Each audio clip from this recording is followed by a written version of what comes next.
Ever since he lost his wife to a snake bite, Telmo Tenga transformed forever. He withdrew from the world and dedicated himself to a life of recluse. Enshrouded by the green cloak of looming forest trees, his little hut was both his home and his workstation. For as far as his eyes could see, the ground was enveloped in prickly carpets of long pinny grasses.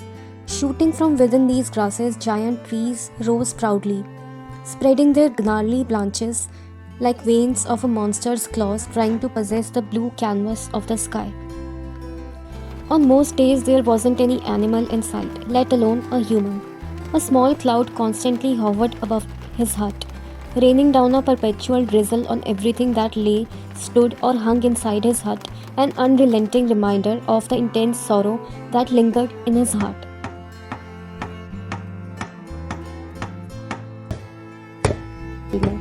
After years of battling his own grief, Telmo had befriended the hovering crowd, the constantly drizzling water, and a strange routine where he spent his days talking to his tools. He used these tools to craft items of furniture, home decoration, and showpieces. At the end of every month, he visited the city to sell these items to a big trade emporium for good amount of money. He spent a portion of the money to buy home essentials and saved the rest of it in his home bank for buying new tools or for the rainy days.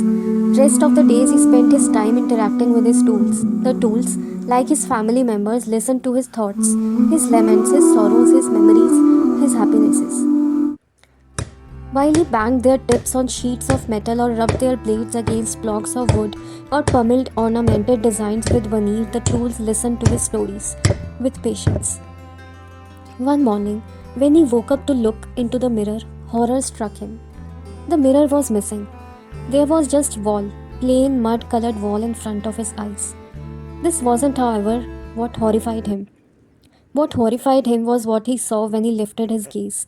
The mirror wasn't missing, it was just hanging at a height. He turned around his gaze to scan other things. It seemed that everything had gotten enlarged into giant sizes. Even the small cushioned chair appeared to be surpassing his own height. He jumped and hopped on top of the chair and tried to look at himself in the mirror. The cloud hovering above the hut continued to rain down drizzle. Little dollops of liquid plopping down caused one of the cushion's edges to turn wet. He jumped over the cushion and tried to look at his reflection in the mirror. Disbelief enveloped him as he noticed that he was no longer a human. He was an insect. Although he still seemed to have a human mind. He could still think, describe things, have feelings and opinions. But his body had turned into an insect, a giant beetle with silver-black metallic body, a tiny round head with two antennae erupting from it and two googly eyes. Telmo noticed that his metallic body had soaked up all the water from the cushion. The cushion was now dry. He jumped on the ground where the drizzle had wetted it. He noticed that his body again soaked up the drizzle. Telmo stepped out of the hut and started crawling towards the roof. Once he reached the rooftop, he took a long jump to try and touch the hovering cloud. He latched onto the cotton candy-like cloud and shifted his body on top of it, in the same way he had been sitting on the cushion. His body started soaking up the moisture in the cloud. Within a few moments, his body had sopped up all the water. The cloud dissolved in the mist and Telmo dropped on the roof, his belly holding all the water his body had absorbed. Crouching underneath a mallet, he slept. The next day he woke up, he felt different. His chest felt open, his abdomen pulsing with warm swirls of breath, his head dizzy yet light. He looked up. The hovering cloud had vanished. He settled down to work on a lamp he had been working on before. He turned into an insect.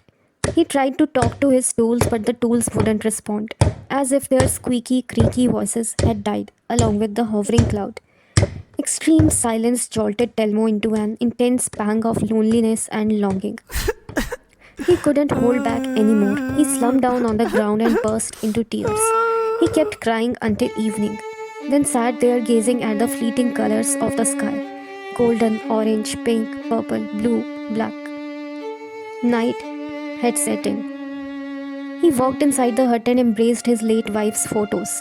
He no longer felt grief of a loss. He was ready to move on. The following morning, while he was working on the lamp, a group of travelers emerged from the cover of grassy bushes and approached his hut. Reaching the door of the front courtyard, one of them walked towards a small jewelry cabinet Telmo had left out to dry after a coat of paint. Others walked around gazing at other items that lay scattered in the courtyard. Returning to Telmo, they gave him a big order. He was to create 1,000 bamboo glass chairs for which he would get about 10 million rupees. For the next few months, he dedicated himself to creating bamboo glass chairs, each daubed with a doodle of his wife's face and the initial of her name. Once the project was over, he collected all the photos and belongings of her and bid them a farewell by burning. He had liberated both himself and her, something which she would have wanted for him if he could talk to her.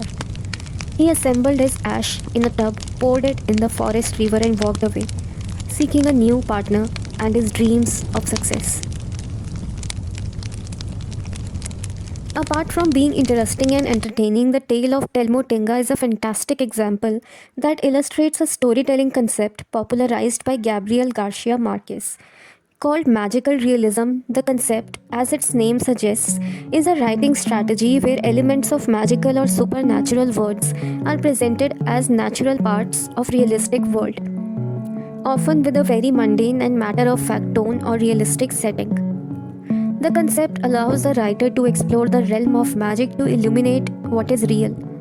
With the introduction or intrusion of magic, supernatural, impossible, unrealistic, bizarre, uncanny, or unusual elements, the writer presents the fusion of realistic and magical. Boundaries between speculation or magic and reality are blurred. The aim is to express emotions and normalize magic with amalgamation and practical integration of magic and reality. In this story particularly, the following elements illustrate the concept of magical realism. Number 1. Normalization of the fantastic. The perpetual cloud hovering above Telmo's hut, constantly raining drizzle, represents a fantastical metaphor for the intense grief and unending sorrow that prevails in his heart. Yet the cloud is depicted in an entirely natural and realistic setting. Fusion of realism and fantasy. Telmo's story involves a blend of the magical and the mundane. The secluded hut in the forest and the hovering cloud. His job as a craftsman, selling goods in the city and the talking tools.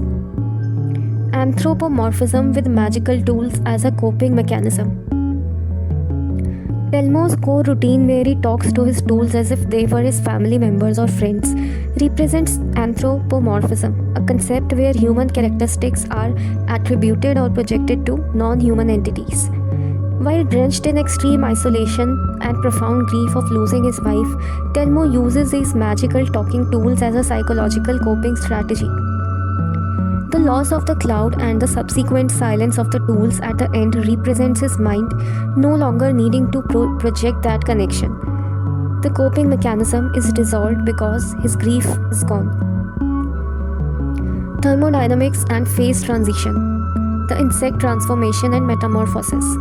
Telmo's instantaneous and unexplained transformation into a small, metallic, water-absorbing insect that retains a human mind.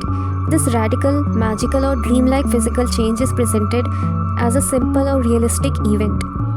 The insect is depicted to possess a magical ability of swallowing up grief or water.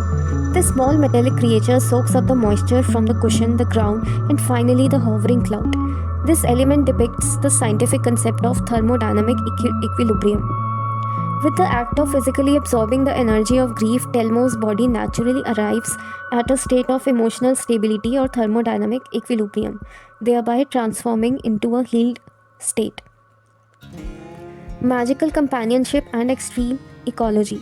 The story presents Telmo in an extreme environment of isolation and recluse, where he relies on the magical and supernatural elements as a crutch to manage his emotions. The description of prickly carpets of long pinny grasses and giant trees forming gnarly branches like veins of a monster's claws emphasizes a wild, aggressive environment, hostile to human connection. Extreme isolation, recluse, and grief forces him into an emotional breakdown and eventually symbiosis. While the cloud of intense sorrow constantly hovers above him, the tools act as his companions in catharsis. listening to his sorrows.